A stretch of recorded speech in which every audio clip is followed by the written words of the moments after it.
Bonjour, je vous propose une aide pour la résolution du TD profil mince.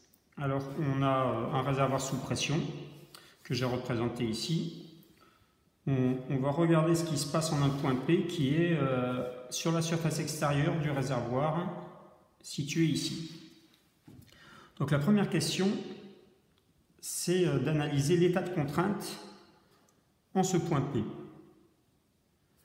Donc sur la surface extérieure.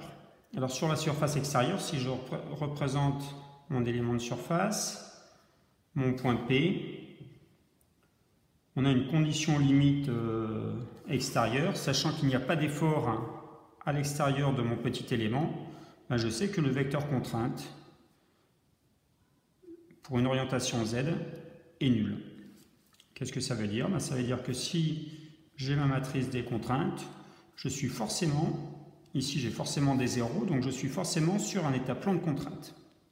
Ça c'est un premier résultat. Ensuite, si on se place ici sur un petit élément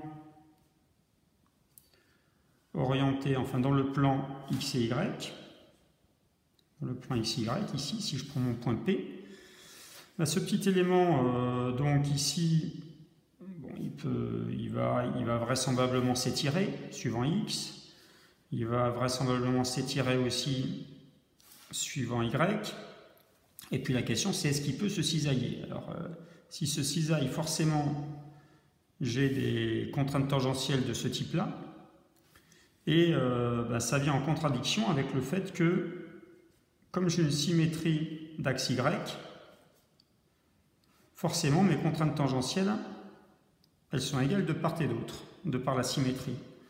Donc ici, ces deux résultats ici montrent que les contraintes tangentielles sont à la fois égales et opposées, donc elles sont nulles.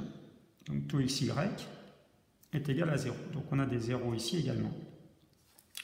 Donc finalement, il nous reste un état de contrainte avec deux contraintes normales situées sur la diagonale, un sigma xx et un sigma yy.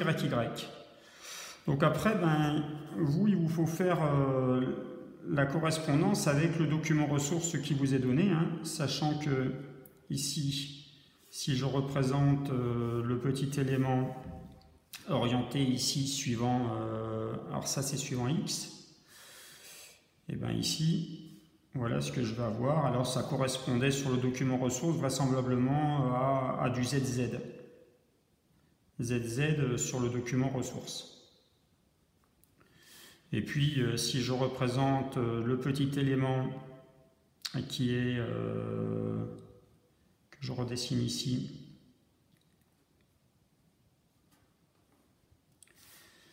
et que je regarde ce qui se passe sur Y, voilà. Donc ici, j'ai des contraintes de chaque côté.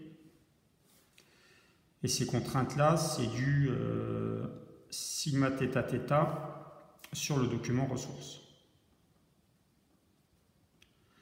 Donc ici, on peut voir que le YY va nous donner, correspond sur le document ressources à du θ θ et le XX correspond sur le document ressources à du ZZ. Donc voilà pour la première étape. Donc pour la deuxième étape, c'est d'aller calculer cette matrice et une fois calculée, il faut appliquer un critère de résistance puisqu'il faut vérifier sa tenue mécanique. Donc ici, une fois la matrice calculée, il faut aller chercher sigma équivalent van Mises. Dans un cas général, si on se place en fonction des contraintes principales, ici on est sur des directions principales puisque ma matrice est diagonale.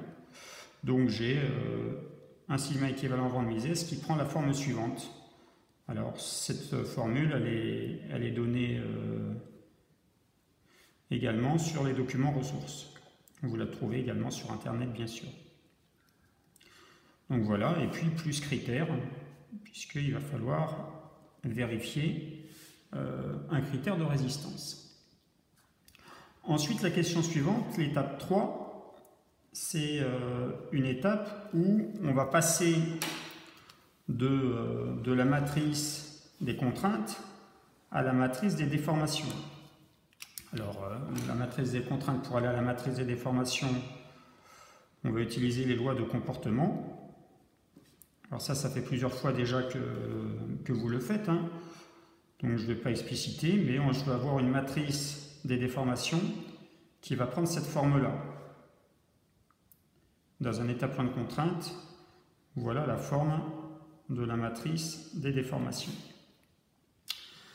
Sur cette matrice des déformations, on demande de déduire la variation de diamètre. Donc ce qui va jouer sur le diamètre, c'est epsilon YY. C'est la variation du périmètre. Ici, ça c'est la dérivée de UY par rapport à Y. Ici, c'est suivant X, donc ça va correspondre à l'allongement des ronds X sur des ronds X. Ça va être l'allongement de mon cylindre. Alors avec une hypothèse qui est tous les éléments se déforment de la même manière. Donc il n'y a pas d'effet de bord. Ça c'est l'augmentation du diamètre.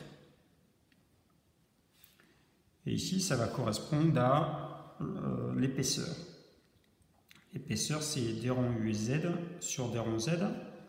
Ici, si on fait l'hypothèse qu'on a une répartition uniforme des contraintes sur l'épaisseur, ce qui est le cas pour les profils minces, effectivement, ici, on va avoir directement la variation d'épaisseur. Donc ça, c'est la troisième étape. Et puis enfin, l'étape 4, qui n'est pas forcément évidente, hein, parce que c'est quelque chose que vous n'avez pas encore vu, c'est le fait d'aller coller une rosette à 120 degrés. Donc la rosette, elle est collée ici.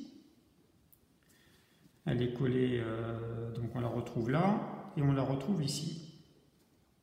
Donc voilà. Et cette rosette, donc, il y a une direction qui est suivant X, et deux directions ici à 120 degrés. Donc si je reprends cette rosette ici, là, voilà la rosette à 120 degrés. Donc j'ai la direction ici, alors celle-là, je peux l'appeler A, qui est suivant X.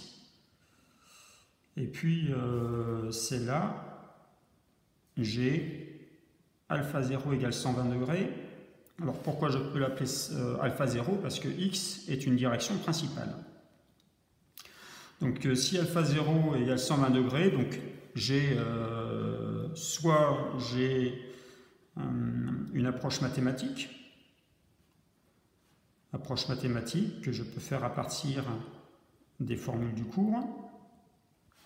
Sigma alpha alpha égale, hein, approche mathématique, soit j'ai une approche graphique. L'approche graphique, c'est avec le cercle de Moore. Alors si j'ai alpha 0 ici sur ma rosette, j'ai moins 2 alpha 0 sur mon cercle de Moore, donc c'est-à-dire moins 240 degrés.